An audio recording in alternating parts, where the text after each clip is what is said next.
आपके पास जब mouth breather आता है और बोलता है मैं सफर कर रहा हूँ, what is, how do you treat them? The blockage that is causing that snoring and mouth breathing can be there anywhere in the passage of air. Tonsils can cause snoring. Just snoring, you can use mouth tape to force your mouth closed because it happens sometimes because of habit. Surgery, people who need jaw advancement. Why is this sinusitis or inflammation of the sinuses so common? Most commonly in kids because they're exposed to bacteria, viruses, fungi. You can get sinusitis from any one of these. What's the weirdest thing you found stuck in someone's ear? Cockroaches, wasps, ant larvae. क्या बात कर रही है? ये सब कैसे आ गया? Now people say, how do I remove the wax in my ear? First thing I'll say is that there is a reason that there is wax. For sinusitis, ये ऐसे कौन से foods हैं that contribute to like a horrible sinus problem? So I usually tell patients that those are the things we need to avoid. Wait, you're saying people get addicted to nasal drops? Chronic use of that can make you addicted to it. Really? Absolutely. It's like those who supplement excessively with melatonin have difficulties falling asleep. Absolutely, without melatonin then. Where Otorhin can increase your BP.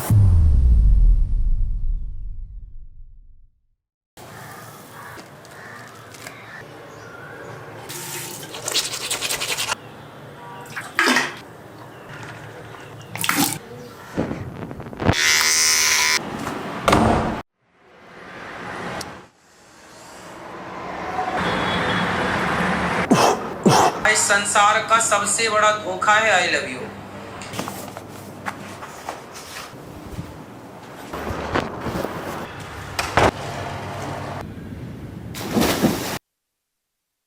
Thank you.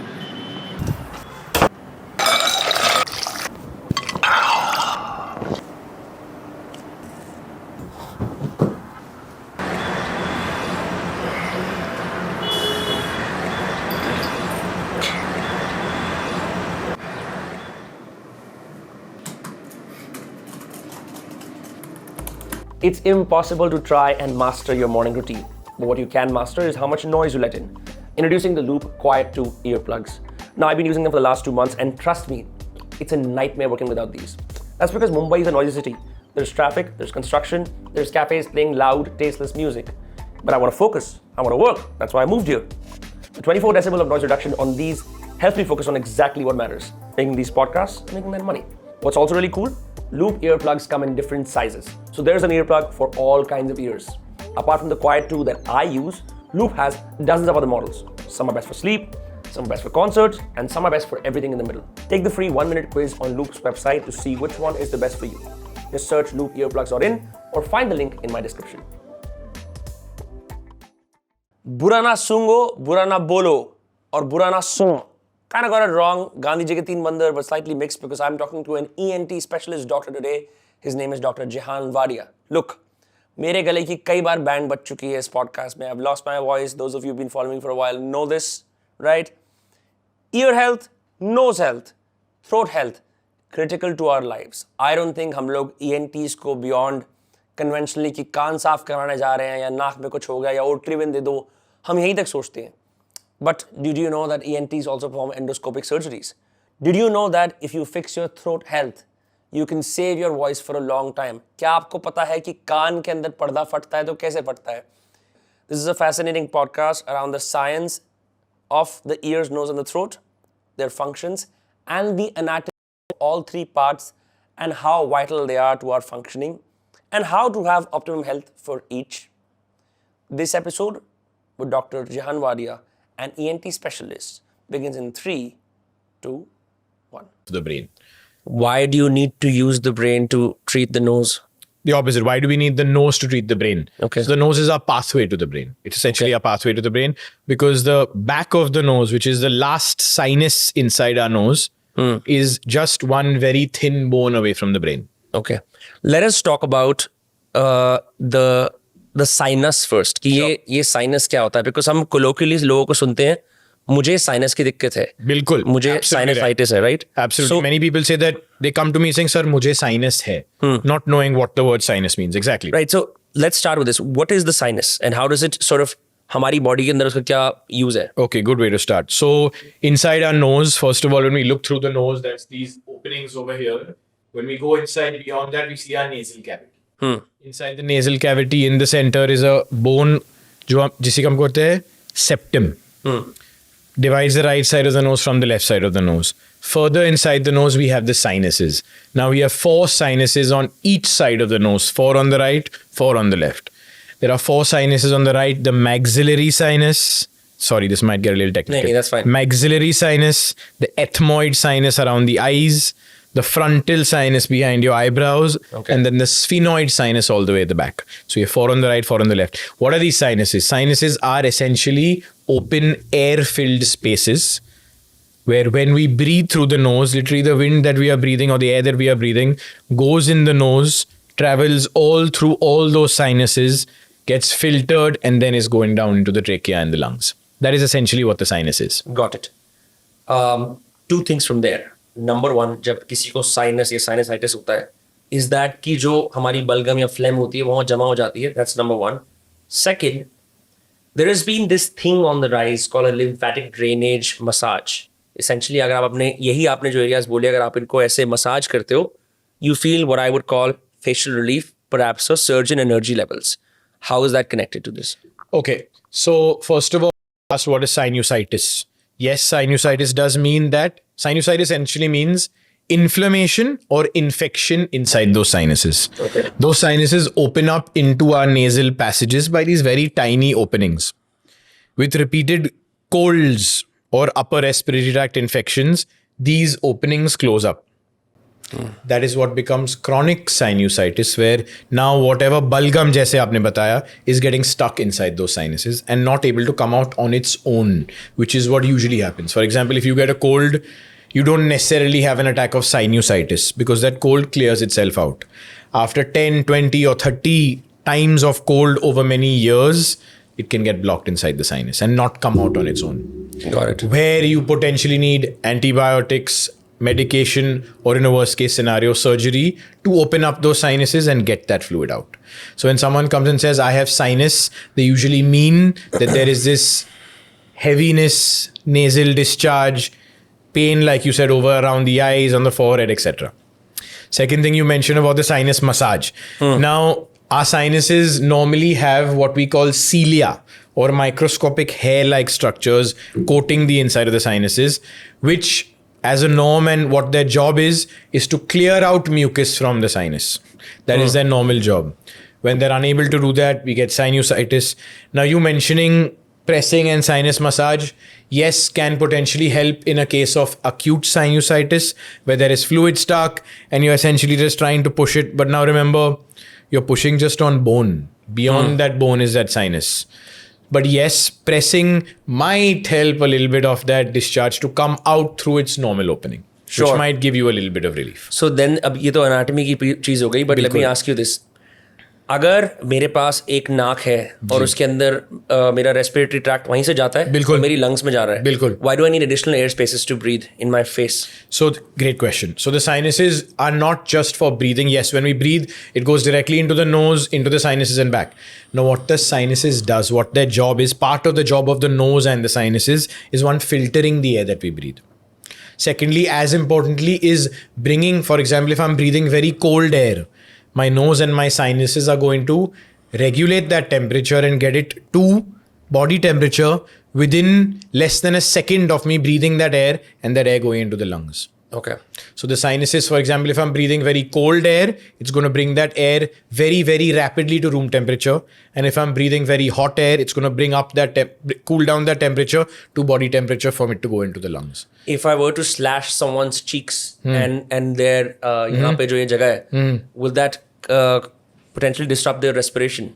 Not necessarily, because this is just skin and fat below this. उसके नीचे हड्डी भी है. हड्डी के पीछे sinus होता है. बिल्कुल. Correct. So beneath the bones of your face, the bones of your forehead, your skull, behind the eyes, around the eyes is where the sinuses are. Okay. These are bony spaces filled with air. Understood. So, ये, number one, why is this sinusitis or an inflammation of the sinuses so common? Okay. So you could get sinusitis for one of many reasons. Okay. Most often is an infection of the upper respiratory tract, which is the nose and the back of the throat. Okay. Mostly this happens most commonly in kids because they're exposed to bacteria, viruses, fungi. You can get sinusitis from any one of these, not just from a bacterial infection. You can get sinusitis from something that you are allergic to in the air. There are fungi in the air which we don't even know we're breathing in, which over a course of a long period of time, repeated infections can cause sinusitis. It's stuff we're breathing in the air. So it can happen. It's very difficult to control. Can you wear a mask 24 hours a day? No, you cannot. There's physical contact with people around us. Who knows what they might have, bacteria, fungi, whatever it might be. You're just breathing this in. Understood. That's why it's so common. On top of which, like you already mentioned, the AQI, bad getting worse. If when I have every human being has a nose who's watching this probably. मेरी नाक के अंदर there is phlegm, right? Usually जब सुबह कोई उठता है and this could be dietary, like certain, I know for a fact that certain foods Absolutely definitely cause more phlegm in the nose.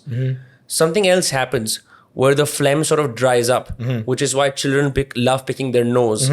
Adults will probably do it in the shower. If you're smart, you will do it when no one's watching. But digging the nose, ya naak ko karna, does the nose itself not have a cleaning mechanism where the phlegm just sort of freezes up? Sure.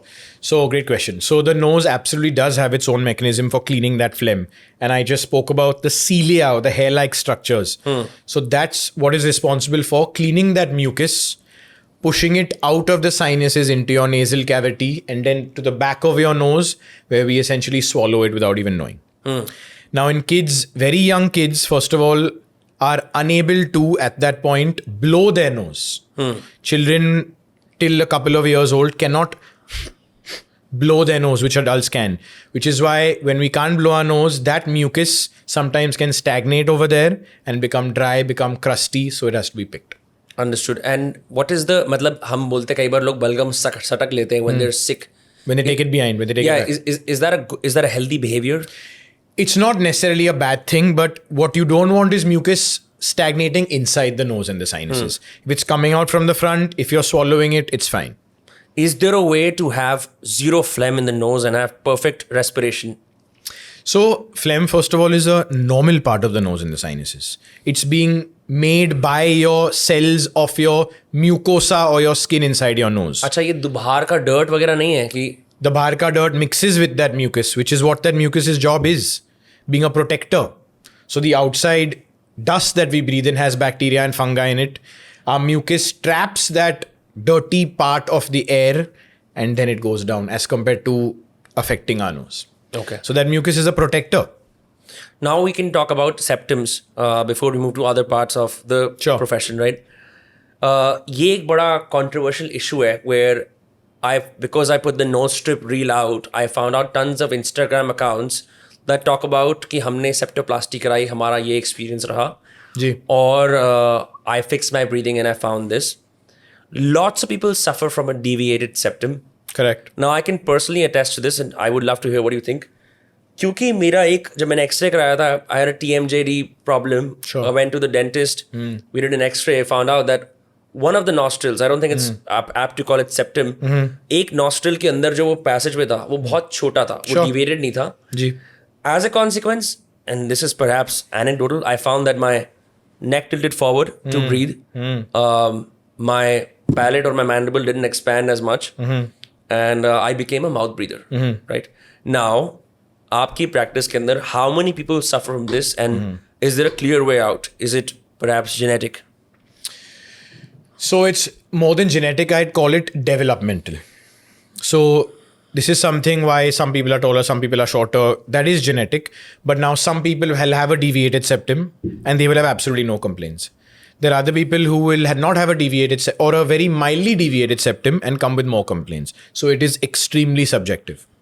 Does every person who has a deviated septum need a septoplasty? Absolutely not. The persons who I see who come in first and foremost with complaints of nose block, mouth breathing like you already mentioned, snoring at night, nose block on one or both the sides, that's the first step. They give me those complaints. Second step is where I examine them and look inside the nose and see, okay, the septum is deviated to one side. The septum is first of all a very large bone. It's like a plate of a bone where it can be deviated to one side in one area of the septum and deviated to the other side. So you might feel block one or both the sides. Now, when I look in the nose, my findings, that's number 2, what I see inside the nose. And number 3, if there is the complaint of nose block and my findings of a deviated septum, if we do a CT scan, used to be an X-ray, now it's a CT scan. If we do find those findings, then the person needs surgery. Just me looking at someone's nose without complaints and saying, "Aapko to deviated septum hai," does not mean that person needs surgery. Absolutely not. When the complaints are there, when I see a deviated septum physically, and when we corroborate those findings with a CT scan, only that's when someone needs a septoplasty, whether it be to open up the block sensation in the nose, whether it be to relieve the person from the mouth breathing or snoring. Okay. And I was reading this book called Breath by James Nestor. He's a journalist जिसको sinus की दिक्कत थी, जिसकी आंखों के नीचे बहुत बड़े बड़े bags थे. He had a very saggy face. And he put up a study where he said that one of the crazy scientists from the 60s, they essentially put silicone rods or silicone sticks inside the noses of orangutans and made them perpetual mouth breathers to see what happens. He was fascinated to find out that unke chehre ekdam haggard ho gaye. Their expressions just, their whole face just sort of like just sag down like this. I'm sure you see people who have difficulty breathing because you deal with the nose. What are the consequences of long-term irregular breathing or... Great question. And let's start this and divide it into kids and then in adults. Why? Because kids, their faces are still developing. When I say developing, literally growing. The bones of their face are still growing. And what you mentioned with the study with the chimps or the apes was, I'm assuming, younger chimps. Why? So let's take this in, for example, in human beings. When kids have their nose blocked, kids usually get their nose blocked, not usually because of a deviated septum or sinusitis, but because of something called adenoids. Now you might ask, what are adenoids? Sure. Adenoids are essentially the tonsils. The tonsils are at the back of the mouth and the throat. The adenoids are the tonsils at the back of the nose. These are some things kids have when they're born, and they sort of fade away and go away on their own at age of puberty, 11, 12, 13, 14, they go away on their own. So adults usually don't have adenoids. So in kids who have large adenoids like I mentioned are at the back of the nose, they get a nose block much more commonly than adults, simply because when adenoids get enlarged, instead of blocking off the front part of the nose, it's blocking off the back part of the nose. Okay.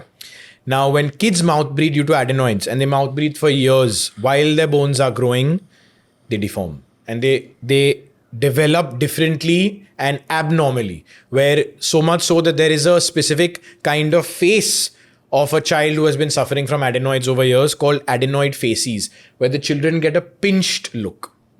Their whole face becomes a pinched look from the front. They are mouth breathers. They tendency have a habit of breathing from their mouth even in the daytime. They snore at night. Their mouth is open. They're constantly breathing through their mouth. They get dental and cavity issues because they're constantly breathing from the mouth.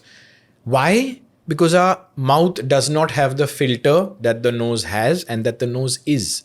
So constantly breathing through the mouth in children absolutely can lead to developmental abnormalities, where the jaw, like you mentioned, the upper jaw and the lower jaw deform. That's because of the narrowed airways. Yeah. So that is something that would happen only in childhood. Now, if you started mouth breathing in adulthood, that would not be the case. Your jaw would not change because the jaw is already developed now. Of course, you would have issues like the nose block, like the mouth breathing. Might have sleep apnea, stuff like that. But will the jaw change in structure? Unlikely, because it's already developed. But in kids, 100%. That is exactly what we look for. Adenoid facies is literally the classical look of a child who has been suffering with adenoids and mouth breathing for a long time. Yeah, I think I'll probably put up pictures so people can understand. For sure. Yeah. Very basic pictures which you'll find. Yeah. So that's kids and then adults. So in adults, usually people who have a nose block is usually because of a couple of reasons. First of all, a deviated septum, sinusitis, and beyond sinusitis is polyps. When polyps develop, जैसे हम मसा कहते हैं हिंदी में, नाक के अंदर हो जाता है. नाक के अंदर हो जाते हैं. In the sinuses. So first step is deviated septum can lead to chronic deviated septum can lead to sinusitis. Bad case of sinusitis, or in a worst case becomes masa or polyps in the nose. Do people come to you and say कि यार मेरे को mouth breathing की दिक्कत है? Does that fall under the purview of an ENT or not? 100%, exclusively under the purview of an ENT. And actually snoring and mouth breathing are something that people come and complain of only more recently. 30 years ago or even 20 years ago, people associated snoring with sleeping very deeply. Whereas now science tells us that it's literally the opposite of that. That if you are snoring, the quality of sleep is not good. Essentially, because what is snoring? Snoring is essentially a symptom. Snoring is that sound that we make while snoring. That sound. Right. Now, what is that? It's essentially just a blockage in the passageway of air from the nose or the throat into your lungs. Essentially, just a blockage of air. Now, that snoring can cause sleep apnea, which can be dangerous in the long term. Sleep apnea essentially means because there is that blockage of air, enough and good quality oxygen is not going into the lungs. So your lungs have to work harder. Your heart has to work harder to push that not enough oxygenated blood throughout the body. So years of sleep apnea or OSA can lead to blood pressure problems, heart issues, etc., etc. So fascinating, because I think when I was growing up developmentally, I had a very narrow face, which no one else does. I think I've probably been mouth breathing since I was a child. As an Most adult- likely that means you had adenoids. Sorry to interrupt you. Yeah, that's fine. What has changed now is I also have skin here that won't go away. I'm skinny fat. And abhi kya hai? On the internet, there are many people who've taken their jaw structure and they're breathing in their own hands. And I was telling you about the nose tapes. So they also try mouth tapes, which seems to, anecdotally for some people, change the structure of their jaw, help them breathe better. आपके पास जब mouth breather आता है और बोलता है मैं सफर कर रहा हूँ, what is, how do you treat them? Okay, great question. So like we've been discussing, snoring and mouth breathing the blockage that is causing that snoring and mouth breathing can be there anywhere in the passage of air. Now, passage of air goes from the nose, goes to the back of the throat, nose and throat, and goes down into our lungs. But we also breathe through our mouth, right? So when we're breathing through the mouth, it goes to the back and again down. The block that can be there in one of many places. It can be there in the nose. It can be there in the mouth. Very large tonsils can cause snoring. गले के पीछे जो tonsil रहती है, when they are enlarged, it can absolutely cause snoring. Changes in jaw structure from childhood or just randomly anatomically can also play a role. So there are very often people who need jaw advancement, surgery, or like you already mentioned, there are these contraptions which you wear like a mask, which pushes your jaw up, which keeps your mouth closed. And it forces you to breathe through your mouth, through your nose. Now, is that for everyone? No, absolutely not. You first have to assess where is the level of blockage. Now, if I close your mouth, but your nose is blocked because you have a deviated septum or sinusitis, am I doing you good? No, I'm doing you absolutely wrong because I'm stopping you from breathing.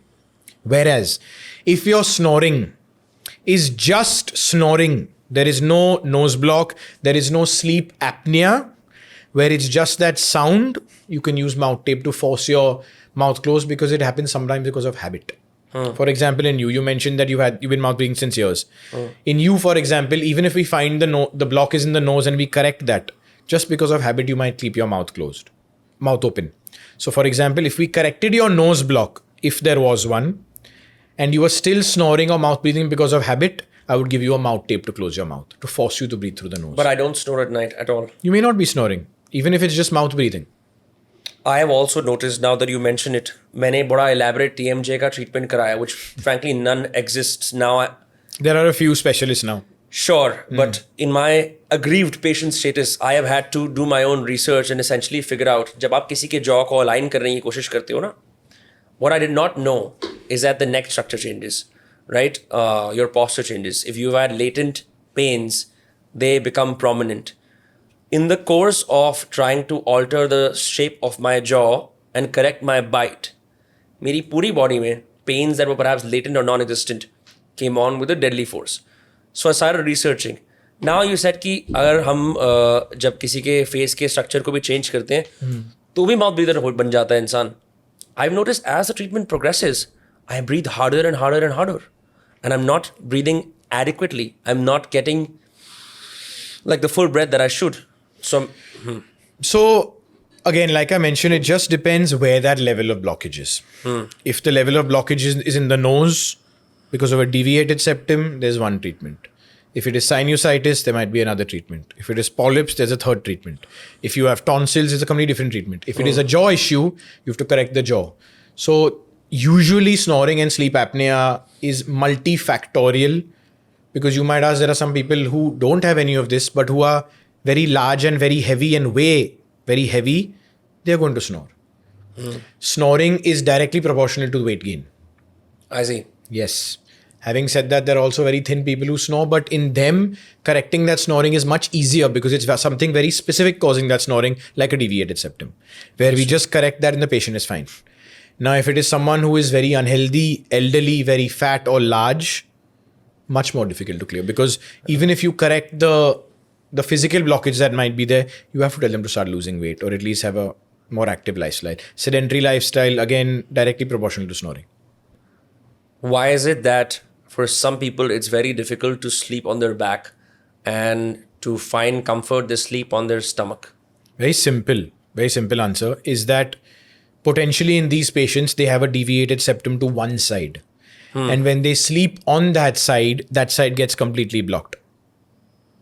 For example, if I have a deviated septum to my right, what that means is that the nasal passageway inside on the right is narrowed. Now, if I sleep on my right side, I'm physically closing off that. So that side's going to be blocked. I'm breathing only from my left side. But if I sleep straight or on my left, that side stays at least a little open and I'm able to breathe from that side. So essentially just blocked because sleeping on that side. Understood. Very basic. Now we'll speak about your profession and your practice. Aapke paas, what's the weirdest thing you found stuck in someone's ear? Stuck in someone's ear, usually insects. That would be relatively common. Cockroaches, wasps, ants, ant larvae. क्या बात कर ये सब कैसे आ गया? Lying on the floor, sleeping on the floor. सोते वक्त. रात में सोते हुए मैं घर में ज़मीन पे सोता हूँ. You have more chances of something crawling into your ear. Having said that, you could be sleeping on a palatial king's bed and something might enter there. It's completely audio controlled. Just one sec. So seen lots of those. Wait, so how do you get it out? Physically, under vision, removing it. So essentially looking in your ear, either with a camera or more rudimentarily with a headlight, essentially a light attached to the head, looking in the ear and essentially pulling that out or flushing it out with a pitchkari of water. Okay. So is there anything else before we move to the ear and we will talk about how they're all connected? Sure. Is there anything else about the nose that most people don't know about that is essential to their life? I would say people are now learning more and more about what we've literally just been talking about, which is mouth breathing and snoring, and how your nose and the back of your throat is responsible for that snoring and how snoring now affects you. But I think that more and more recently, people are learning that snoring does not mean I'm sleeping well. It essentially means I'm sleeping badly. So now lots of people will come and tell me, literally just come to me saying, "Doctor, I'm snoring." That's my only complaint. Because they have read that, snoring is not necessarily a good thing. It is a bad thing. It has adverse effects on the body. As an ENT specialist, कभी आपके पास ऐसे भी लोग आते हैं that have lost their sense of smell? Very often. I worry to say something like this, but I will say it. I don't believe it's the actual cause, but lots more and more after COVID. Now, if you ask me why, it's very difficult to answer why. It's not been studied in depth as to why we have lost our sense of smell. After the COVID, some people come and tell me after the vaccine. I very strongly believe that the COVID vaccine and more so vaccines in general are a net positive on our society. I have no doubt about that in my mind. Science tells us that. But yes, there are people who come and say, I have lost my sense of smell. And not only that, but loss of sense of smell causes loss of sense of taste because they're related. Now, there are organic reasons why that happens. First of all, because of a tumor in that location or polyps in that location, physically blocking the air we breathe from touching those smell receptors. But there are lots of patients in which everything is normal and they still can't smell. Very difficult to treat. What a Poorly understood. कितनी बुरी बात है to lose your sense of smell, which is so vital to those senses. And like I mentioned, which can lead to loss of taste. And that sometimes for more people is even more because people who enjoy eating food, you're not able to smell that food and the taste is hampered. Yeah, with the vaccine, it's very controversial because some companies now have lawsuits on them. So it's many people say that, but the loss of sense of smell, what is it? Okay, let me rephrase this in a different way. They say, I know that the ears are roughly used for balance. Many people say that. Yes, part of the balance. So beyond making sure कि कोई घटिया bacteria या virus मेरी body में नहीं जा रहा है म्यूकस से, मैं सांस ढंग से ले पा रहा हूँ, essentially the provider of oxygenation to my body. Correct. What is another function of the nose that is perhaps less known? So like I mentioned, it's essentially a filter. It cools or warms the air that we breathe. And it's a passageway now in the last 10, 20 years to the brain.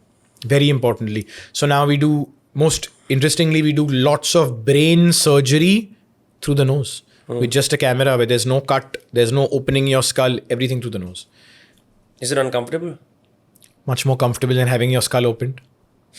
And that's essentially the reason why it is now done. Is because everything done just through your two nostrils. Nothing on the outside. Simply talking about just the size of nostrils across races and ethnicities, one will say that those who are of African descent have larger nostrils. Sure.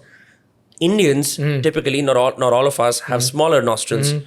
Someone else from a different race could have smaller nostrils. Does that affect the level of oxygenation in the body? Not really, no. No? Not really, no. Because when we breathe, every breath that we take has a certain amount of oxygen in it. Now that is the amount of oxygen we need. So now you might say that this is all very minuscule and microscopic levels of larger and smaller we're talking about. That if they have a larger opening in the front over here, we have not studied how large the opening in the back of the nose is. In people of African descent versus Indian origin or South Asian origin, for example. So not really, no. I would not say that just because their nostrils at the front of the nose are larger does not necessarily mean they are taking in more oxygen. जो ऐसे ये ventricle क्या बोलते हैं, वो जो वो आतिशबाजी करने वाले लोग होते हैं सर्कस वगैरह में, some of them have the ability to put something through their nose and get it out through the mouth.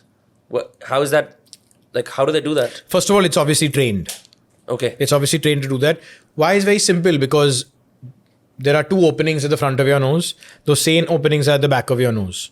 Beyond those openings at the back of your nose is a common passageway called the pharynx. Okay. The pharynx connects the back of the nose, back of the throat, and the area we speak of. And that's a common area. So same reason, for example, when we do jal neti. Do you know what jal neti is? Yeah, I was going to ask you that. Correct. Yeah. So washing the nose.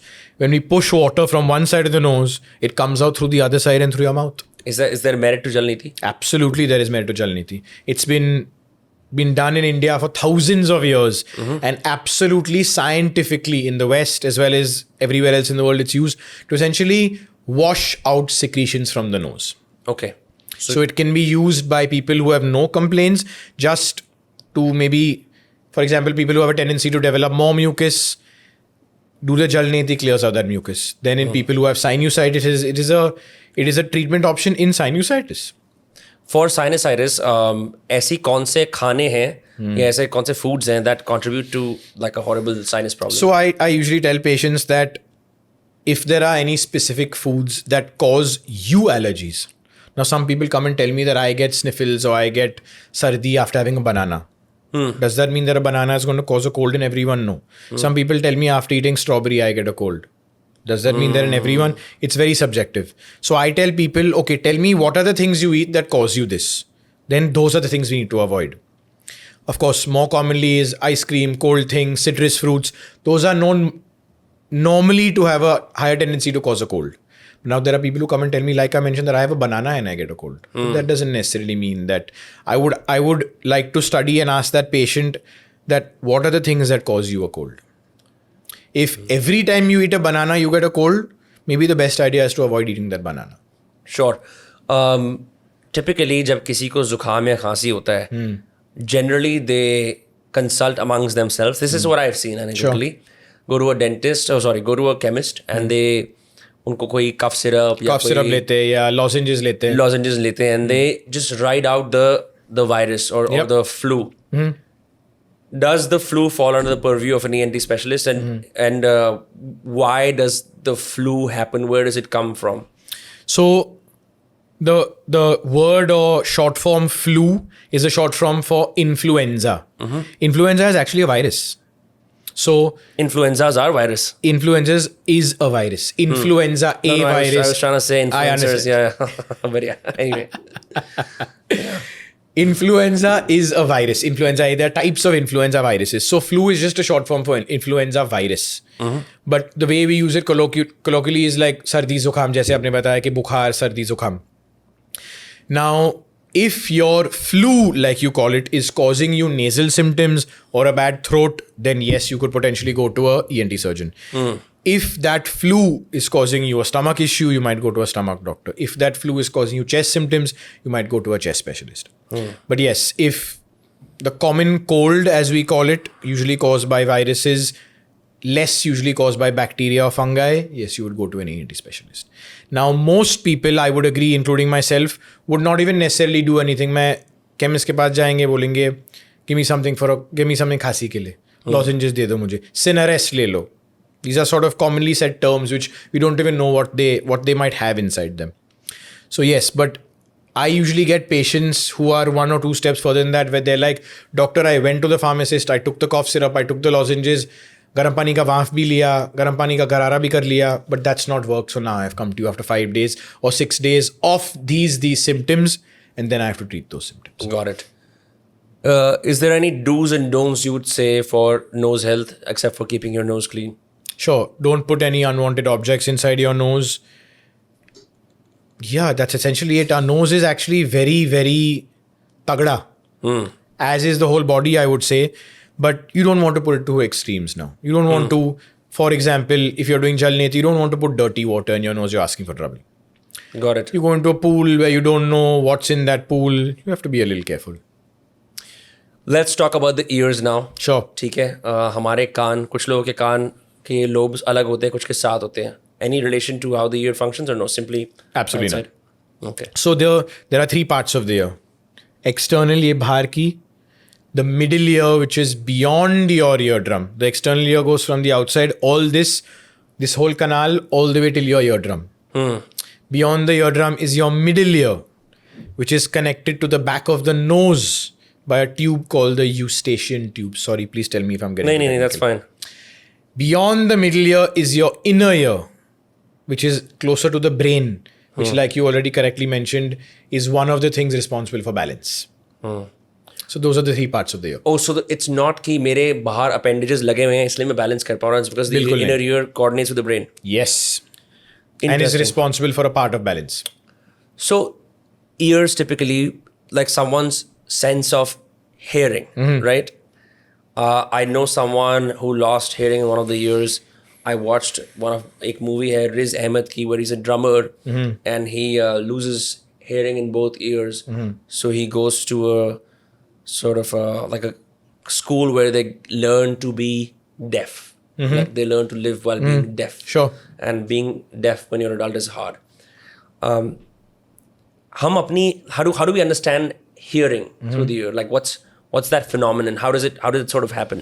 So the physiology of hearing is what you're talking about. It's essentially, very basically, from the brain, essentially all the way till outside here. That's the pathway. So when sound waves, when you speak, there are sound waves coming out of your mouth that are physically going and hitting my eardrum. Okay? They travel through the ear canal and they hit that eardrum. That eardrum and the tiny, tiny bones beyond the eardrum transfer that sound waves into vibrations.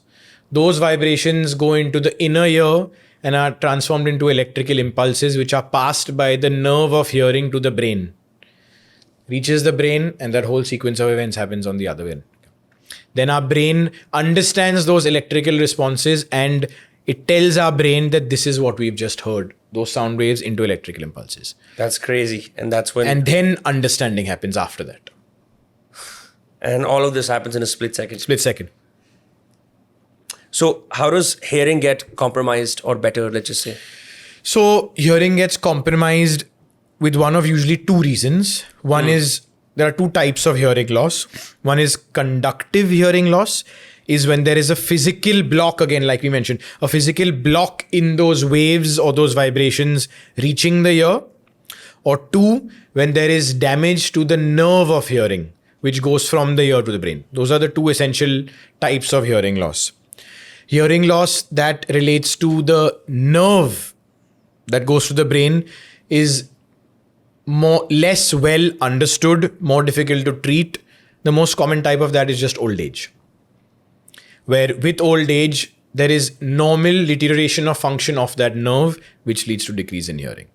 Just like our eyesight, just like our voice, just like our muscles deteriorate with age, so does hearing.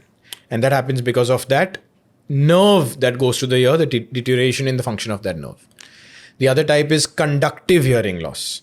Now, conductive hearing loss can happen because your ear is full of wax. Physically, those sound waves are not able to reach where they have to go. So there can be wax, there can be a hole in your eardrum, there can be fluid in your middle ear. Many reasons to cause conductive hearing loss, which have to be treated, corrected to get your hearing back to normal. Now, when there is conductive hearing loss, it usually, in most cases, can be treated and got back to normal or as close to normal as possible. Treating someone who has a damaged nerve, much more difficult, usually when we give them hearing aids. कान का पर्दा फट जाना. बिल्कुल. That is real or Absolutely real. Absolutely real. What that means when someone comes and tells me कि sir मेरे कान का पर्दा में hole है, छेद है. What that means is that your eardrum physically has a hole in it. if I were to use a pin and prick the inside of my ear, I could potentially lose my hearing? You could potentially damage your hearing. Not lose your hearing, but damage your hearing. Now, that pin would have to be long enough, first of all, to reach your eardrum, which is about 2.5 to 3 centimeters away from this opening over here. So not that much. Not that much at all, which is why we suggest not to use earbuds, pins, kadi, kapus. कान में नहीं डालना चाहिए. Because that can physically go inside the ear, traumatize the canal of the ear, traumatize the eardrum, cause a hole in the eardrum, and beyond that, there are minuscule microscopic bones in our inner ear, in our middle ear, which can be damaged. ये जो earbuds वाली companies होती हैं, they prey on human beings' instinct to put something in the ear and have control of your ear, Itching or whatever it might be. whatever.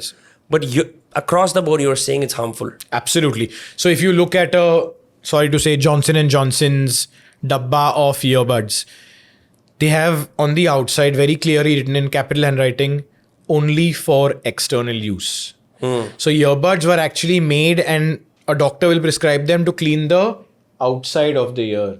This. Okay. Not to put inside the ear. But दिल है कि मानता नहीं. बिल्कुल नहीं. Most people will say, I have a little bit of itching, I put it inside my ear. Now, that sensation is a great sensation when we put that in our ear. But what we're not realizing that skin in the ear is very delicate. It's not used to having something. Imagine if your skin on your hand, if every single day or every week in that exact same small location, you rubbed it. After 2-3 weeks, you'll have dry skin over there. It would also skin get have inflamed. flaking. Yes, Yeah. absolutely. It would flake off. Skin flaking off and sitting over there, you rubbing it even more. It's a vicious cycle. So it becomes a vicious cycle. There's inflammation in the ear, skin flaking off. So earbuds just for the outside. Now people say, how do I remove the wax in my ear? First thing I'll say is that there is a reason that there is wax in your ear. Certain amount of wax in the ear is normal. It is protective. Especially in kids. More in adults where, like we said, again, dust, dirt, physical, like a mosquito going in your ear, that wax is going to stop it from getting further. The wax is made from what exactly? The wax is made from these glands in the skin in your ear. Just like we have sweat glands in our skin over here. Yeah. Similarly, we have wax glands inside the skin over here which produce this wax.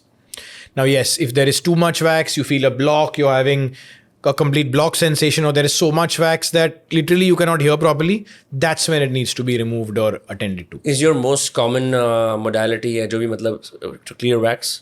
Is that what you get the most? Not necessarily. I would say cold, khasi, sardi, zukham, ear block, wax, yes. That would be the most common. What is your take on Kaan Melias of the world? जो वो लाल वाला वो shirt पहन के खुद का liquid लेके लंबा सा वो स्टिक लेके वो कान में वो करते हैं और वो I think they already have pre-packaged mail from somewhere that they already extract, put on their hands कि देखो निकाल दी है. I've actually gone to one of them outside the American embassy a few years ago. Really? Went outside, yeah.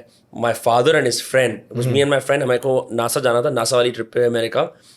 So we just come outside this embassy and these dudes were just bored. क्या करते? तो वो बैठे हुए थे पेड़ के नीचे. तो उन्होंने कहा चलो ये बंदा आ गया इससे करा लेते हैं. They were so delighted that तुम भी कराओ. Of course I got it done. But ever since I spoke to one more ENT in Faridabad and he's like it's horrible. I mean, I would say beware. Because now this is something we have been specifically trained for. If there's wax to be removed, there are multiple ways of removing it, whether the wax is hard, soft, how deep inside the ear it is. Now, there are ways to remove these wax. Some with instruments, some like I mentioned with a pitchkari in the ear of water. we've been trained to remove this wax subjectively. If you have soft wax outside of the ear, I will use my instrument to remove it. If you have hard wax, I might tell you to put some ear drops to soften that wax before taking it out. Now, those people are sort of transcending all those and just removing it with that lumbar instrument. But since I have no experience with that, I would love to know what your experience was. It feels very satisfying. Honestly, it feels very similar to an ENT doing it. Sure. So I would say that if some of them have been doing it for 20, 30 years and they are essentially doing that 10 times a day, they might be better at that than doing it than an ENT. But now, if for some reason there is trauma, which they may not even be able to control, to the skin, you can get an infection. If there is trauma to the earbud, to the eardrum, you can get an infection, you can get a hole in the eardrum. So I would say the potential risks far outweigh the rewards. No, of course. I meant like, jo feeling aati hai na ki there is a small rod going inside my ear and then something is being plugged out. That's there. Very often there is nothing in your ear to remove. And they are essentially just going in there, touching the sides of the canal and coming out and saying, what about "Wax nikal diya." earache? Like, is there one identifiable cause of ki mereko ears mein dard ho raha hai? So yes, very commonly I would get, you ask me what do I get complaints of, very often it's earache. Kaan mein dard hai mera. And they have no other symptom, that's it. Now earache can be caused again due to one of many reasons. First and very commonly is an infection of the outer ear. Now when I say the outer ear, I don't mean just this thing flapping over here, but the canal going to the eardrum is also part of the external ear. Very often that happens also because post-trauma, fingernail trauma, earbud trauma. I was itching my ear while sleeping at night. That trauma where even a little cut in the ear can cause an infection. Now you might ask, but if I cut myself over here on my bicep or on my chest or on my leg, why don't I get an infection? In the ear, the skin is closely adherent to the bone below it. Whereas over here, we have lots of fat muscle below the skin before the bone. Now, because of that, that can cause immediate inflammation, infection, and pain. That is just one reason of a earache. Another reason of a earache could be because you have a very bad cold. Very basically, that cold has traveled to the ear, blocked the ear, putting pressure on your eardrum, causing a pain. So it could be one of many reasons. Yeah, ek cheez mereko, it's only after I started traveling in flights that I realized that air pressure definitely alters the way how comfortable you feel with your body, right? तो वो flight में जाके कुछ लोगों के naturally कान बंद हो जाते हैं, तो they do this, which seems to help some people. But generally, alteration of air pressure, what is the link between that and the ears? Great question. And that movement that you just made, that's called a Valsalva movement. Okay. Now, like I said, at the back of the nose, there is a tiny little opening of a tube, again about 2 centimeters, which travels from the back of the nose to your middle ear. That eustachian tube is essentially responsible for equalizing the pressure in the middle ear. Equalize when I fly, when I dive, outside atmospheric pressure changes. There is no opening to that middle ear from here because our Kaan ka parda is there.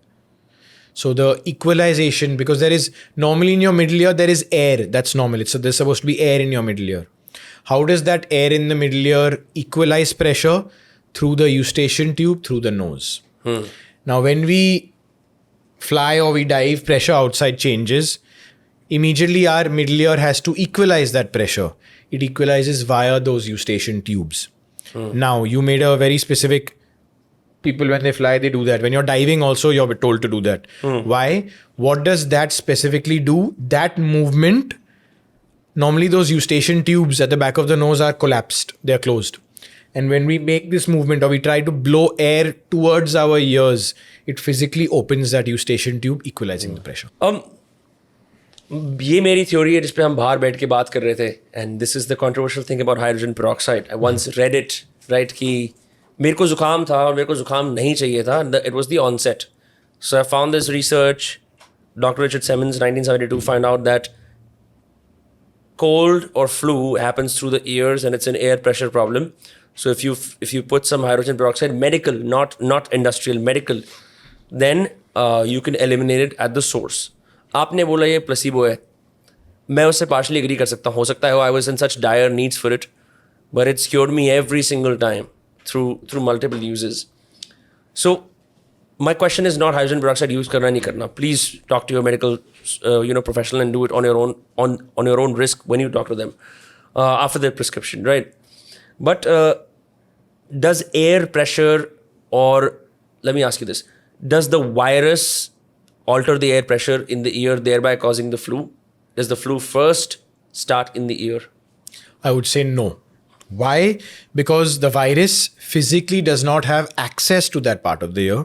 Why? Because there is a parda over there. There is a eardrum where whether it be a virus or a mosquito or a cockroach, they can only go past that eardrum if they damage the eardrum and cause a physical hole in that eardrum to get to the middle ear, to get to the nose. So I would say more likely you get it through the nose, which travels to the back of the nose. That not necessarily the virus, but the inflammation, the bulgum, the phlegm can travel through your eustachian tube and go into your ear and block your ear. Have you, like people जिनकी septums छोटे होते हैं उनको surgery भी होती है, does that also apply to people having very small ear holes that could also perhaps cause defects? When you say ear holes, you mean the canal outside here? The canal. Yes. So people who have a narrower canal, just like we might discuss that people are taller, shorter, fatter, thinner, developmental just differences. People who have a narrower canal usually will have a tendency to have more wax buildup in the ear because the wax is physically not able to come out. Now you can even have a congenital atresia of this ear canal, meaning What is this? the canal is completely closed. Developmentally, congenitally, when you're born with it. And then of course you need surgery to open up that canal, etc., etc. And you can hear again? Yes. Very often near to normal. आप hearing loss को restore कर सकते हो without using the क्या बोलते हैं वो hearing devices? Machine hearing aid. Yeah. So then I'll go back to saying that it depends on the cause of the hearing loss. I initially explained that there is conductive hearing loss and nerve hearing loss. If there is conductive hearing loss, which happens with a hole in the eardrum, infections in the ear, destruction of those tiny bones in your ear, those mostly can be operated and changed and healed. Your hearing can come back to normal or as close to normal as possible. Now, if it is a hearing loss related to the nerve damage, more difficult to treat. I'm going to ask you a very simple question. जो अक्सर लोग बोलते हैं hospitals में जब चमत्कार हो जाता है, like अरे miracle हो गया. Since you super specialize in endoscopy through the brain, have you perhaps performed miracles? I prefer to call that science. I prefer to use the word science. I'm a believer in science where, yes, telling a layman that we're going to operate on someone's brain without opening their skull can be something that shocks that person. That how are you going to reach here without opening this scalp and removing the bone? Classically, till about 20 years ago, that was the only way you could operate on the brain. But now, over the last 20 years, it has been developed and now it is fully emerged. We're doing hundreds of surgeries a day at many centers in Bombay where you operate on the brain via the nose. So there's essentially a camera put through the nose.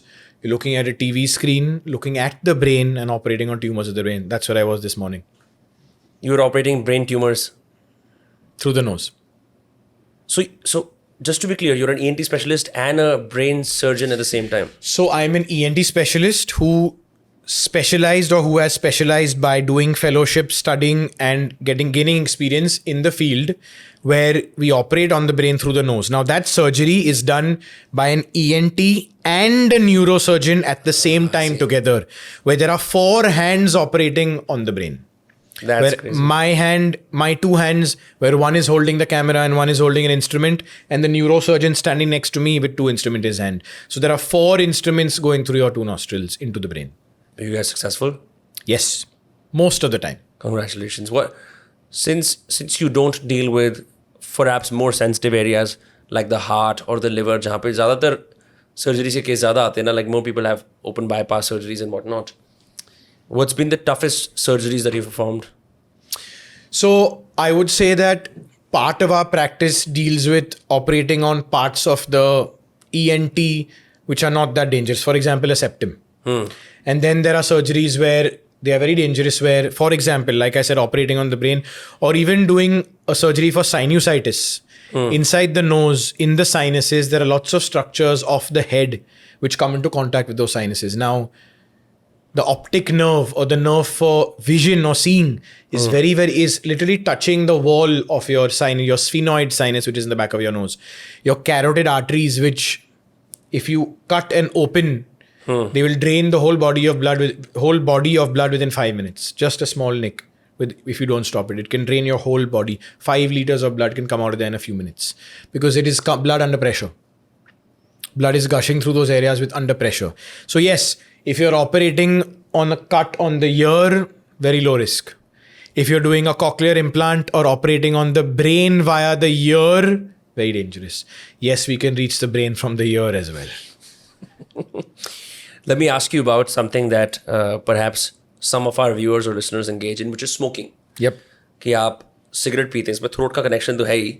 बिल्कुल. But I have noticed, particularly during my own experience of smoking, or even being close to smoke, कि अगर मैं smoke के पास खड़ा हूँ या आग या अग्नि के पास खड़ा हूँ, and I inhale it, there is a burning sensation in the nose. Yes. Right?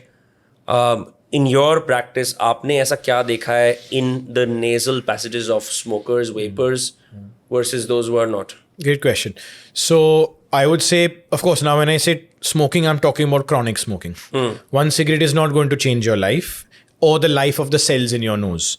But chronic smokers have the mucosa in the nose. The word mucosa just means skin, but the skin that's inside your mouth and inside your nose, the pinkish thing that you see inside your nose. Chronic smoking physically changes those cells where they're not able to work as normal. Like I mentioned before, I mentioned those hair-like structures called cilia. Smoking directly affects those at a cellular level where they're not able to do their job. So chronic smokers will have tendency to develop more mucus and feel that mucus. Why? Because their cilia is not moving that out. Secondly, chronic smokers very often come to me with saying, I can't smell properly. That's basically because the receptors for smell inside your nose, they're actually in the upper end of your nose where your brain meets your nose again, where that cigarette smoke physically damages those receptors. And that is why they're not able to smell properly. They're not able to clear out that mucus properly. And then of course, it changes the very basic anatomy and physiology of a cell where that cell can become cancerous. That is of course the worst case scenario. And not just in the nose, in the back of the throat, vocal cords, your larynx, all the nose, throat, vocal cords, all of the area is affected by smoking.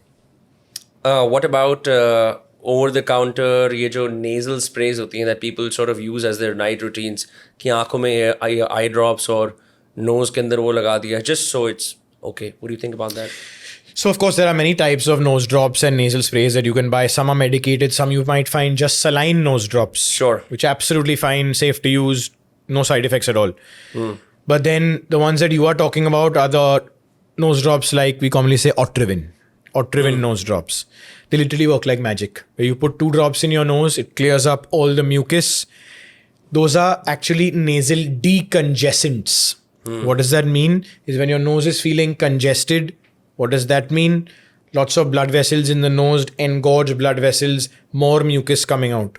You put 2 drops of Otorhin in your nose, it decongests immediately, works like magic, opens up your nose. Having said that, that lasts for only from 5 minutes to a couple of hours. Chronic use of that can make you addicted to it. Really? Absolutely. Otorhin addiction? Yes, absolutely. Extremely notoriously difficult to treat. Well, you're saying people get addicted to nasal drops? They get addicted to the sensation of having their nose open magically all the time. That even a little bit of nose block is that something that I cannot deal with. Put 2 drops of Otorhin and that goes away. But now that goes away for 5 minutes, 10 minutes, 1 hour. Chronic Otorhin users get nose block where it gets even worse than before you put the nose drops in it. When it rebounds, it's even worse than before. It's like those who supplement excessively with melatonin have difficulties falling asleep. Absolutely, without melatonin then. That's crazy. But Otorhin, unlike melatonin, Otorhin has very real side effects where Otorhin can increase your BP. So Otorhin is not to be used in hypertensives. Really? It does increase your BP, yes, absolutely. How is it available over the counter then? I think worldwide it's available over the counter. I think even in the West it's available over the counter because it is used only for example, you're not eating a tablet which is going into your bloodstream. You're putting drops in your nose, which only works locally, but Otorhin actually doesn't. It can go in, it goes into your nose, gets absorbed by the blood, can cause increase in blood pressure and increase in your pulse rate. We talked about posture and the jaw earlier. Talking about the ears, nose, throat. Is there a link between all of those and posture and perhaps even ENT based, let's just say, mental health issues? Sure. So posture, I would say, mainly relating to the jaw, where the jaw, if your jaw is sort of retracted, you might have difficulty breathing because there is physically less space at the back of your throat. Otherwise, I would say posture, not really relevant otherwise. Okay. Just with the jaw, with relation to the jaw. Now, there are, of course, deformities of the jaw which you can happen congenitally of the upper jaw or the lower jaw, which needs to be corrected surgically to make that normal. Otherwise, I would say posture less relevant. But what about all the ears, nose and throat? Unka kya link hai perhaps mental health se? So, there are many issues of the ear, nose and throat which can lead to mental, for example, issues or anxiety. Okay. You mentioned one in this conversation with someone specifically like you, or a teacher or a bus conductor, someone who uses their voice a lot and they have damaged their vocal cords for whatever reason, then physically not able to project their voice, which might make them anxious physically because of it's their work. Great. Now it's a perfect time. I was saving the throat for the last because I find it to be the more, I don't know if it's the most complex, but certainly I have had a very fluctuating relationship with how I've used my voice. जब मैं छोटा था हर इंसान की तरह वो आवाज़ आपकी टूट रही होती है and you're sort of I think something happened, perhaps some kind of a tongue trauma because I use aligners where the tongue finds less space, where I used to speak really fast. I try to speak slowly, but no matter what I do, there is always a stunted, tired quality to my voice, which I can't fix directly. I try, when it's really bad, I stop speaking. मैं गर्म पानी पीता हूँ. Garam pani ka baaf, Yeah, etc. all of that, but it does not seem to go away. So using this as an entry point into the throat, why does this happen? So you are someone I would describe as a professional voice user. Would you agree with that? Sure. Only because your job dictates that you speak for many hours of the day. Sure. You might have to speak loudly. You might have to change your voice. Other people in that category I'd put are teachers, singers, bus conductors, policemen, anyone who has a need. Their job needs them to speak more in the day, shout more. Mothers with a young child who happen to shout more. These are people who have a higher tendency for vocal cord trauma. Now, what is that? Why does this happen? Why do people who speak more have issues like you just described? Now, vocal cords are essentially at the level of the neck over here. It's not seen directly through the mouth. You have to look down with either a camera or a mirror to look at the vocal cords. Now, when we speak, normally when we are just breathing and not speaking, our vocal cords are not touching each other. They're like a triangle like this. We can put some pictures up later. They're like a triangle like this, where through that triangle, there is air going into your windpipe. Okay? So your vocal cords are at the outer part or at the upper part of your windpipe, protecting your windpipe. When we speak, our vocal cords from this position come together and rub together. So as simple as when you speak more, your vocal cords are coming together more vocal cord trauma, where your more friction of the vocal cords, which essentially causes them to be damaged over long term if not used properly. So very often in untrained singers, you get vocal cord polyps, you get vocal cord masses. In bus conductors, people who shout a lot, you can get a vocal cord polyp just with one very loud scream. I'm fucked. Because that loud scream can cause in your vocal cords there are blood vessels. It can cause one blood vessel to burst and a vocal cord polyp might develop. A collection of blood or a collection of inflammation. Then the real question is, how do we fix the throat for optimum speaking? So usually this is not something that a layman or someone who does not use their throat much has to deal with. Let's be honest. This is something more relevant to like you people who have to use their voice on a daily basis. It could even be doctors who are talking a lot, for example. It could be anyone using their voice for a lot of the day.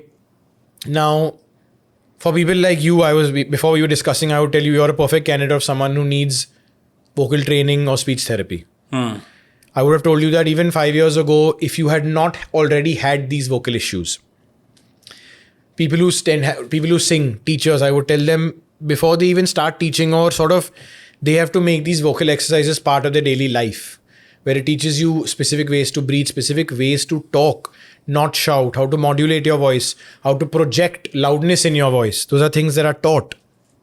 So I think those are things more relevant with people who have to use their voice professionally. Now, vocal cord trauma or voice overuse, voice misuse or voice disuse, those can lead to physical variations in your vocal cords, where your vocal cords can develop cysts, polyps, nodules. And these are some things which are treated either by speech therapy, by medication, or eventually by surgery. Okay. Let's dive into the anatomy of the throat. हम गले को कहाँ से start करते हैं? Tonsil से start करते हैं? बिल्कुल, we can say that the throat begins from the tonsils, okay? Behind the tonsils. In front of the tonsils, very basically and non-scientifically, I would call the mouth. Beyond that, I would call the throat, very basically. Now, that is the area common to the nose and the back of the mouth, called the pharynx. Okay. The top of the pharynx is the nasopharynx, or the back of the nose. The middle part is the oropharynx, or the back of the mouth. And the lower part of the pharynx is called the laryngopharynx. The larynx is essentially our voice box. Okay. Now, the voice box is behind and below the level of the tonsils. It's not something you can see. Your tonsils, you can actually see through your mouth. But your larynx is not something. Your larynx is essentially somewhere this level over here at the top of your trachea or your windpipe, essentially protecting your trachea and your windpipe. Part of the job of the larynx, one is vocal cords to speak and to project sound, and two is to protect the larynx physically from food, from things going into the wrong food, things from the food pipe going into your windpipe. So for example, when we swallow food, our larynx closes the opening of the trachea so that food can physically not go in there. Yeah, I think that's what I came to you for when I first met you, where I had this swelling at the end of my back of your throat. Back of my throat, and Okay. it took me, and it was difficult to swallow food. Right. ये क्या होता है? What is that? So I don't remember when we met because it was in October, but most likely it was actually a swelling at the back of your throat, potentially your tonsils or your pharynx. Very unlikely it was your vocal cords. Vocal cord issues, you would have come and told me my voice is hoarse. At the end of the day, my voice is tired. I get soreness when I speak. That would be complaints relating to the vocal cords. Difficulty, painful swallowing, more tonsil related. और ये tonsil या tonsillitis होता क्या है? Like how does it happen? How do you Great fix it? question. So at the back of your mouth and the front of your throat, like we say very basically, are these lymphoid tissues. Okay. Lymph tissues, which are normal structures. They come from the sides of your throat, and in some people they are small, in some people they are very large, in some people they are chronically infected, where there is bacteria living inside those tonsils, where the tonsils release that bacteria into the bloodstream once in a while, and we get tonsillitis. Tonsillitis is inflammation of the tonsils. What's the effect of that? Like, what does it cause? So the first thing a patient will come and tell me is I have pain while swallowing. That is very specifically most likely due to inflamed and enlarged tonsils. When those tonsils are enlarged, they are red, they are congested, and they are tender. When we swallow something, that bolus of food is physically touching and hitting that tonsils, causing you to have pain in the throat. And how does this happen? Is it infections? Most likely infections. Very rarely, of course, tumors can be in the tonsil which enlarge them, but most likely acute or chronic infections. ये infection खाने से होगा या किसी air particles से? Both. Air particles say when we are breathing the air particles, those air particles can get stuck in the tonsils, those bacteria get stuck in the tonsils and inflame the lymphoid tissue, because that lymphoid tissue's job is to collect those bacteria and to drain it out. But when that lymphoid tissue gets excited or inflamed or infected, enlarges in size and causes physical pain, especially when we eat or swallow, when that swallow, it is essentially hitting that part of the tonsil causing you pain. तो जो लोग tonsil remove कराते हैं, they physically part with an essential part of the body? You're physically removing the tonsils, yes. In a tonsillectomy, which we do for chronic tonsillitis. What's Not- the drawback? So there is no, so I would say our tonsils are very important till the age of 3 to 5 years old, where they act as a physical barrier to infections. Okay. The point of time we do a tonsillectomy and remove them is when those tonsils have essentially become a net negative on the body as compared to being a net positive. Where not only are they not doing their job, but now they are harboring bacteria and they are releasing bacteria into your bloodstream once a month, once in 2 months, causing you to have... Is that how some people have oral STDs through the tonsil? Yes, tonsils can cause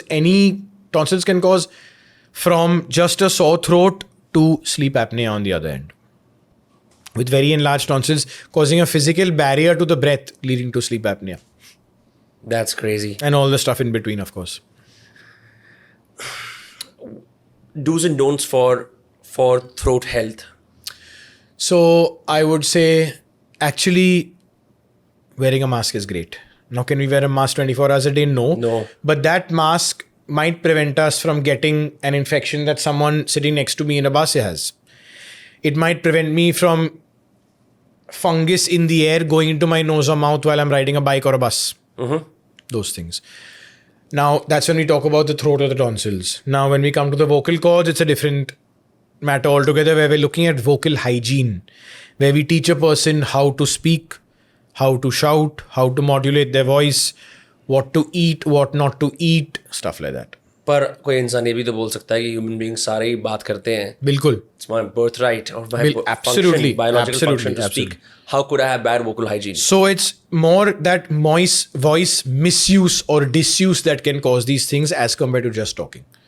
Where, like I mentioned, the more you talk, the more you shout, the higher chances you have of getting these vocal cord lesions or vocal cord problems. Lesions on the vocal cords. Yes, like polyps, nodules, cysts, etc., etc.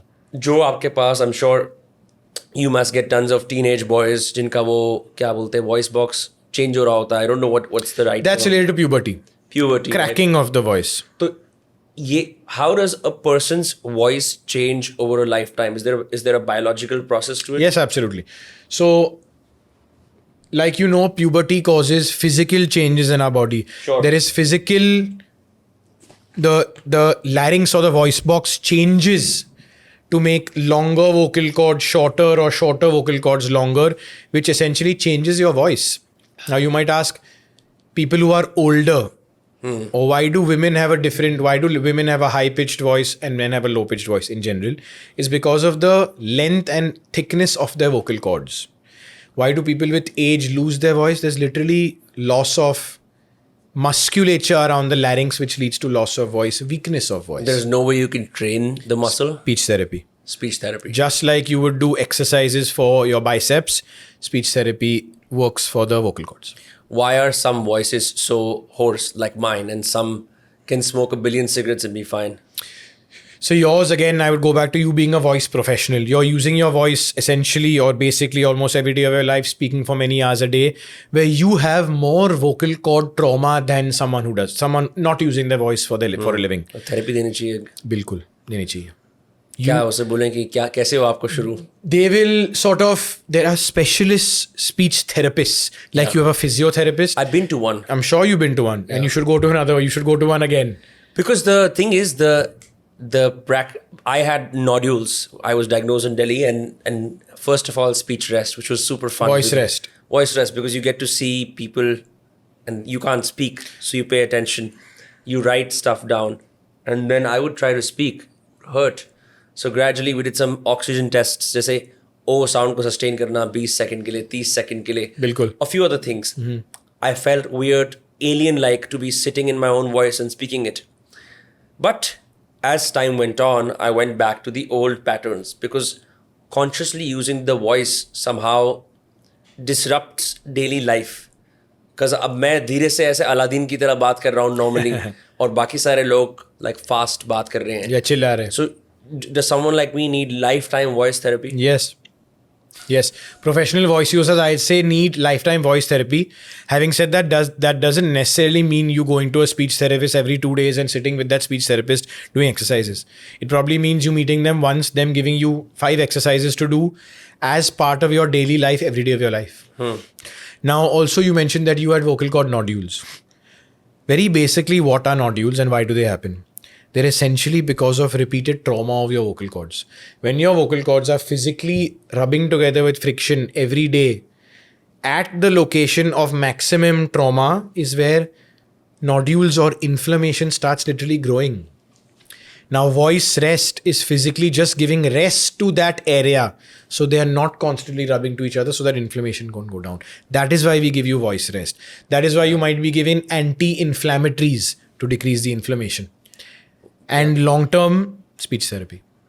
What's the consequence of thanda pani and garam pani on the voice? So, thanda pani and garam pani on the effect of the voice less. It would affect the back of your throat. Now, if you had a vocal cord issue, rather than garam pani ka garara, I'd give garam pani ka vaaf. Where a gargle is not going to reach your vocal cord. You have to understand. Drinking water, it's not going to touch your vocal cords. If it's touching your vocal cords, you have a big problem. There's water going in your lungs. Big problem. When we drink water, it goes into our esophagus or our food pipe. Whereas garam pani ka vaaf will affect that area. More importantly, just drinking lots of water is a very important part of vocal hygiene. I don't know whether you know this or not. I don't. Hydrating yourself is a very important part of vocal hygiene because our vocal cords need to be well hydrated. When they get dry, tendency to have, again, vocal cord issues. What about icy drinks? So icy drinks, I would say, can affect even the back of your throat, where you can even get an allergy to something that you're drinking, where that allergy causes inflammation of your vocal cords. Just ice can cause inflammation of the back of your throat to your vocal cords. Inflammation causes that inability to speak as freely as we are speaking right now. In your practice, आप किस तरह के लोगों को देखते हो when it comes to throat issues? Like, what's the spectrum of the throat issues that you see? So the spectrum of throat issues can be, the most basic we'd start with is essentially, or the most common, I would say, which might surprise you, is where they tell me I have a dry cough, back of my throat hurts, and essentially diagnosed as caused by acidity. Really? Yes. I would say the most common person who comes to me with a throat issue has acidity, and I treat their acidity and the patient is fine. The most common cause of someone who comes and says I have a dry cough more at night while lying down, acidity. Acidity can affect your vocal cords. So again, vocal hygiene, you will be told keep masaledar khana, tel wale khana to a minimum. Because that acidity comes up from the stomach, can even affect your vocal cords. And so I would say we were talking about the range of stuff that can happen. I would say someone with acidity or tonsillitis at the more manageable end to someone with cancer. Throat cancer. Very common. How does that happen? Throat cancer, now, when we say throat, it's of course a very vague term. It could be vocal cord cancer. There are many places you can get physically, locations you could get cancer in the mouth. First, just of your tongue. You could get cancer of your gums, of the mucosa inside your mouth, of the inner part of your cheeks. You could get cancer of your tonsils. You could get cancer of lymph nodes inside the throat. You can get cancer of your vocal cord itself. And you can get cancer anywhere inside the throat. You can get cancer outside of your thyroid. You can get cancer outside of lymph nodes over here. Salivary gland cancer. There are many types of cancer.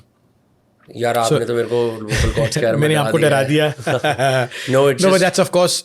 Now, vocal cord and throat cancers, I would like to mention this if you don't mind. Yeah. 10x in chronic alcoholics and chronic smokers. 10x. More common than in someone who doesn't chronically drink or smoke. Even alcoholics. Absolutely alcoholics. Why? Because they dehydrate the throat. It dehydrates, so it changes the physical DNA of that cell. Do alcoholics and smokers, does their voice change forever? And have you seen those who recover have a different voice? So yes, chronic smoking will change your voice. It becomes hoarser because it is physically changing at a very cellular level, it is changing things. When it changes things, yes, we know that when you stop smoking, it can take months to years for that cell to come back to normal if it ever does. The sooner you stop smoking, the younger you stop smoking, the more chances your vocal cords and voice go back to normal. Same with drinking. anything else in the throat that you get that is an anomaly for most people जो कि यार ये भी दिक्कत हो सकती है गले की? Yes. So again, one could be snoring. One could be bad tonsils. Very often people come to me and say that I have very bad breath coming from my mouth. My breath smells all the time, no matter whether I'm brushing my teeth twice a day, thrice a day, how many ever mints I'm having a day. That can be a couple of reasons, because of the diet you eat or because you're breathing through your mouth. Because like I mentioned to you, our mouth doesn't have the filter that the nose has. So whatever we're taking in that bacteria and you're bringing that out, which physically produce these gases which smell. Now, no matter how clean you keep your teeth, that bad smell is coming from inside. Or you have chronic tonsillitis where there is pus inside your tonsils which you are breathing out and causes halitosis or bad breath. Halitosis. So does the tongue also come in the purview of an ENT? Absolutely. Yes, it does. Okay. I would say if you look at the head from the base of the neck up, besides your brain and your teeth, all ENT. And the eyes as well. I'm so sorry. Besides the fine. eyes. Yeah, besides yeah. so besides your, and when I say eye, just your eyeball, because your orbit, that is the bony part of where your eyeball sits, that is operated by an ENT. So I myself have specialized, like I mentioned to you, operate on the brain, we operate on the eye socket. Now the eyeball is under the purview of an ophthalmologist, of an eye doctor. But anything outside that eyeball, for example, a lesion on your nerve of vision, would be operated by an ENT. Because again, operated through the nose, and we can access the eye socket through the nose. So that's your new tunnel highway that you're... Absolutely, the highway to the brain and to the eye socket. But tell me about the tongue. Is there a tongue hygiene? Do you treat tongue ties? Does that fall under the purview of an ENT? Yes, absolutely. Tongue ties are, if you don't know what tongue ties are, below the tongue there is a attachment of the bottom of your tongue to the floor of your mouth called your frenulum.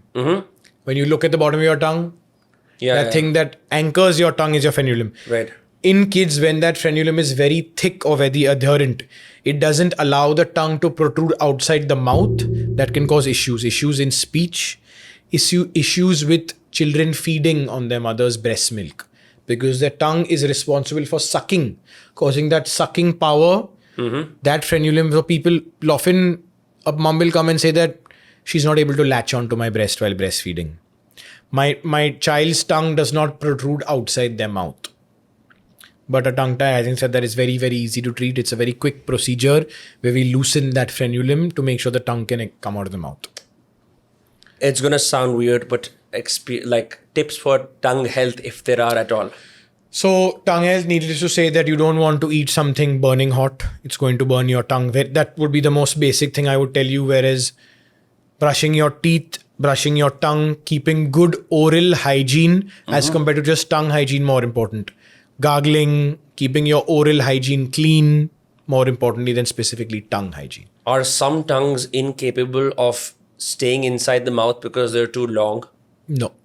The tongue has lots of musculature which lets it expand and contract. So most normally, physically, a tongue is supposed to be inside the mouth. It will stay. Even if it's longer, it can protrude out of the tongue, out of the mouth, longer than someone else's, but it will be able to sit back in the mouth. I can do some pretty crazy tongue and acrobatics. One of the one I read. You can touch your nose with your tongue. No, ये तो बहुत basic है. See. Basic है. Oh wow, okay, yes. So that's again just genetically dominated, where some people, for example, can create a tunnel with their tongue. Yeah. There you go. So some people can't do that. नहीं अच्छा वो पूरा घुमा के. Yes. नहीं that PhD I'm not there. You're not but there. I can You'll do get there tricks. soon. I can Okay. do 3 tricks Okay. where I can turn the tongue as I want. Right. I can make like a small bathtub. Like you just showed me. And I can put the tongue way back in the throat. So your tongue musculature is controlled much better than most other people's. फिर भी आवाज खराब कैसे? Maybe you have more practice. But आवाज खराब होने के वजह है कि the vocal cords, less tongue. Tongue, cheeks, mouth modulate the speech.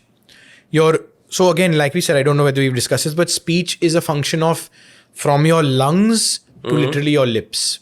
Okay. So first air comes out of your lungs. Air is pushed out of your lungs through your vocal cords. Your vocal cords make that air into noise. Then from the back of your throat to your sinuses, to your lips, to your tongue, to your teeth, modulate that noise and make it into speech and words. How incredible. That's how we invented language. And Incredible. we could perhaps use Who was the first person to realize that that's how speech came about as compared to just noise? What is something about your field that still fascinates you till this day? Because मैं आपसे off camera पूछ रहा था कि यार, do you like it? You're like, I can't do anything else. I'm obsessed with it. So I was very, very, I would say extremely lucky to know that I wanted to be a doctor. Of course, not an ENT surgeon. Maybe since the age of 4 or 5. When everyone wanted to become astronauts and pilots, I said I wanted to be a doctor. So even if today you ask me, why did you become a doctor? That's my only explanation. I have never wanted to do anything else. Right. Now, if you ask me why ENT, it was sort of along the way. It was something that I chose due to circumstance, due to likes and dislikes, where I knew I wanted a surgical field. I knew I wanted to operate. ENT has surgery, different types of surgery, where in the ear, we operate with a microscope. In the nose, we operate with an endoscope or a camera. And we also have open surgery like the thyroids, or example of operating on your tonsils. So it has those 3 different types of surgeries, which interested me a lot. That is why ENT for me, I guess. Question about earbuds and headphones and decibels, noise decibels. All of us who trained in content understand that the perfect listening decibel is -12. Is what I don't know if it's an editor's or a audiophile's decision. But generally, I have now begun to use these earplugs. It's a company called Loop that they designed these earplugs. I use them for sleep because I live in Mumbai, so it's quite noisy, right? Those are different from the 10-20 rupee earplugs that you get at a medical store, which is Or in a flight. Or in a flight, right? It's been pretty remarkable, to say the least.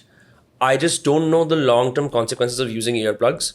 So perhaps let's talk about the use case of a earplug. Sure. So I would say not necessarily any long-term uses of the Loop kind of earplugs. What could happen is, because you're using them in the same place every day, they might cause a little dryness in that location, or tendency to develop wax more. Other than that, I would say no. Now, if you ask me repeated use of earphones, yes, absolutely, with regards to hearing. Because loud noise from a earphone which is so close to your eardrum will affect you. It can cause, of course, now it can cause noise-induced hearing loss, but that is, of course, over years of using it every day at loud sounds. Otherwise, I would say using the Loop type earplugs to sleep, no side effects. Just maybe a little itching or little dry skin in that area, nothing much else. What about I have these AirPods, right? Ji. Now, a big community in America, again, biohackers, say that these are bad in some way, where some people get infections behind the ear if they use prolonged AirPods. I also think कि अब imagine करो कि इतना बड़ा speaker आप Marshall का या किसी और company का Bose का आप रखते हो, but that's far away from you. Imagine that concentrated speaker in your ears blasting music. Of course, these are responsible for so much innovation in the world, because without earphones and even wired headphones, so much productivity would be lost, right? Almost everyone uses music at work or when they're creating something. इसको मैं minimise कैसे कर सकता हूँ कि मुझे इसे use भी करना है और मेरे को मेरे ईयर साइड इफेक्ट्स नहीं चाहिए आपको. हाँ. I would say one basic, most important thing is control of volume. That is essentially the most important thing and nothing else. Now, for example, if you ask me that, is an in-ear earphone safer or an on-the-ear earphone safer? I would simply say on-the-ear headphone may be safer than an earphone, because of physically the distance between the noise being created and the ear and the eardrum. But more importantly, I say if you're using both of those at a controlled noise level and you're taking breaks from that, you're good. I would keep it very basic and say that if you're not listening to very loud noises for extended parts of the day without taking a break, it will cause you. So very often we get, for example, people who have noise-induced hearing loss are usually industrial levels of sound, where they tell you, I work in a very loud factory and 6 hours a day I am exposed to very loud noises for 6 hours a day every single day of my life. Can perpetual exposure to noise alter the way you live your brain, because I can tell you for a fact, बड़े छोटे से anecdotal experience में, in Faridabad, where my family lives, suburban, it's very quiet. I come to Mumbai and initially I was complaining of noise pollution.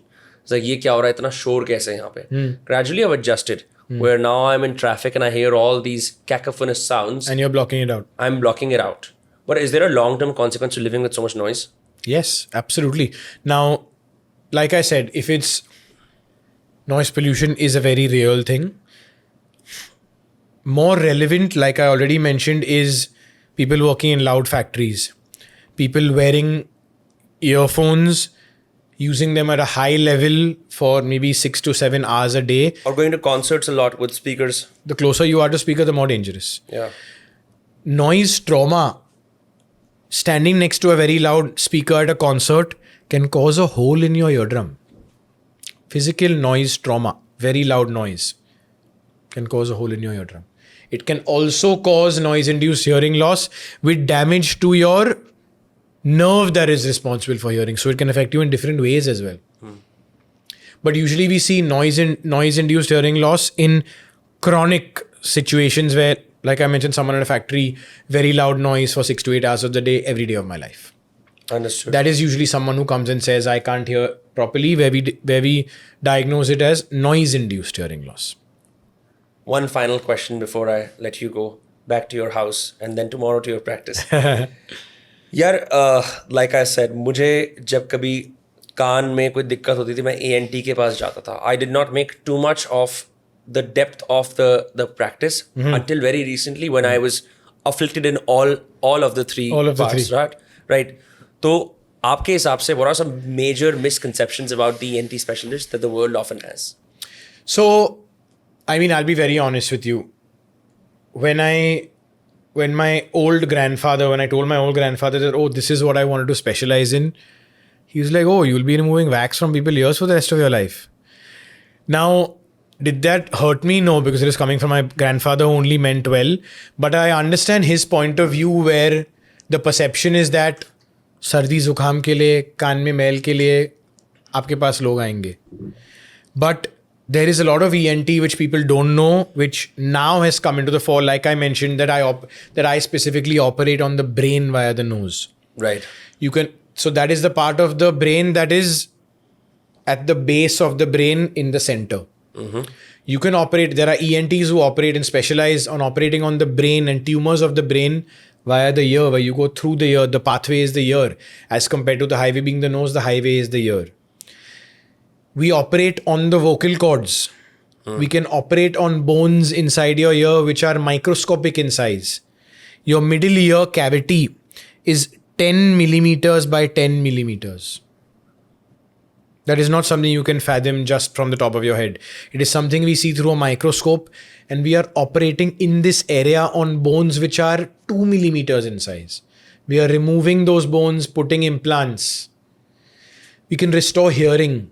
We've not even spoken about cochlear implants, where a child cannot hear and we are operating them. We are replacing their normal or abnormal hearing mechanism with a mic on the outside and electrodes, minuscule microscopic electrodes in the inner ear, where we are replacing the whole mechanism of hearing with something man-made. And it works perfectly. In most cases, if done properly, yes. And so someone can have with these cochlear ear implants. Close to normal hearing if done at the correct time. If the cochlear hearing surgery is done at the right time in childhood, yes, very much so. So जो लोग completely deaf हैं, they can't hear. Yes, for certain reasons. Cochlear implants has indications. When there are specific reasons they cannot hear, and cochlear implants is the answer, yes, they can get close to normal hearing if done at the right age, etc., etc. If done with speech therapy and hearing therapy, etc., etc., etc., after and before the surgery. What's the most cutting edge research that's happening in your field right now? So I would say currently in ENT, the cutting edge research would be, part of the reason I have chosen what I have chosen is skull base surgery. What is operating on the base of the brain, either via the nose or by the ear. Issues with the vocal cords at the cellular level, which people specialize in. I myself have specialized in two things after doing my specialty in ENT. One is the vocal cords and one is anterior skull-based surgery via an endoscope. That is operating on the base of the brain with a camera and an endoscope. Where you're going, the pathway is the nose, the destination is your brain.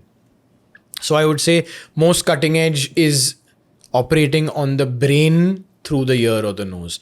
Why? Because the morbidity and mortality is so much less because we are literally not removing your skull. The other way to operate in your brain is physically cutting open this cap skull that we have, removing it or drilling holes to that through that bone and operating on the brain. Whereas now we don't have to, we can go from here. Of course, there are still many indications where you need to operate from here. Sure. But many of them have been overtaken by operating through the nose or the ear. Cool. Well, I will say thank you for your time.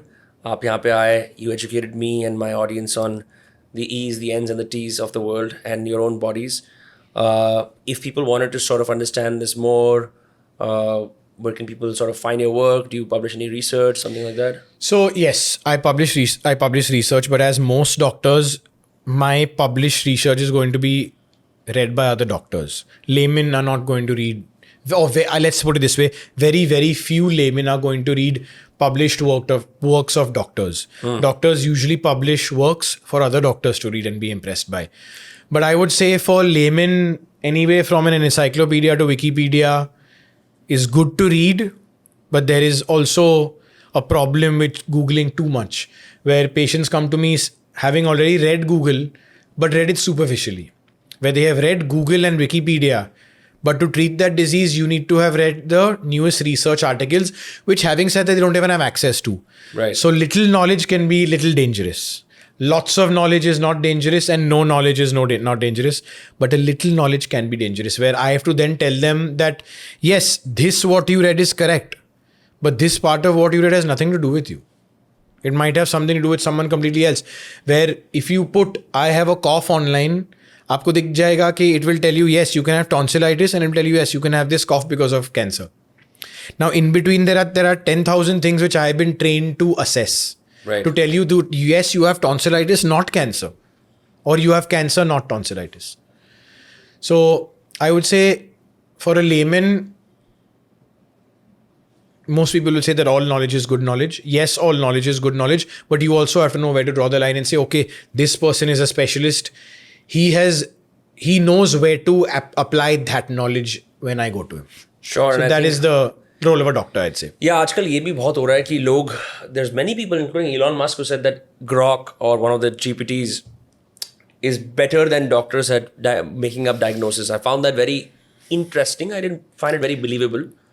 So AI and ChatGPT and stuff like that has come into medicine, where there are parts of medicine that we can now apply AI, where, for example, if you're looking at a CT scan of the brain and you input 100 million CT scans, normal and abnormal, into its algorithm for it to say that, okay, when I see, you're teaching that AI that, okay, when I see this lesion in this part of the brain, I can report it as this. Where it will never miss that. Where a human being can miss that. But then there are nuances which are very difficult to teach to an algorithm, where you still need that human touch to say, oh, it is this, not that. Where the doctor physically needs to see that part of the ear, nose, throat, leg, stomach, wherever it is. That is one. Now the second part of AI is operating, where you operate with a robot. But now people ask that, who is controlling that robot? Today humans are controlling that robot, no one else. It is me sitting, and instead of cutting open the stomach, I am holding instruments in my hand which are controlling a robot over there operating on your stomach. But the final control is still in the hands of a doctor. When that will change, we don't know yet. When Fantastic. A robot will be operating on you without the input of a human being, can't say how long that will take. I dread to be in an operation theater when that happens, but I won't have a job when it does. Chalo, anyway, thank you for your time. Thank you for enlightening us, and I hope that people were able to answer some of their questions. And yeah, thank you. Thank you so much for having me. I hope it was informative for everyone. It was very informative. Thanks so Cheers. much for having me. Thank you. Done?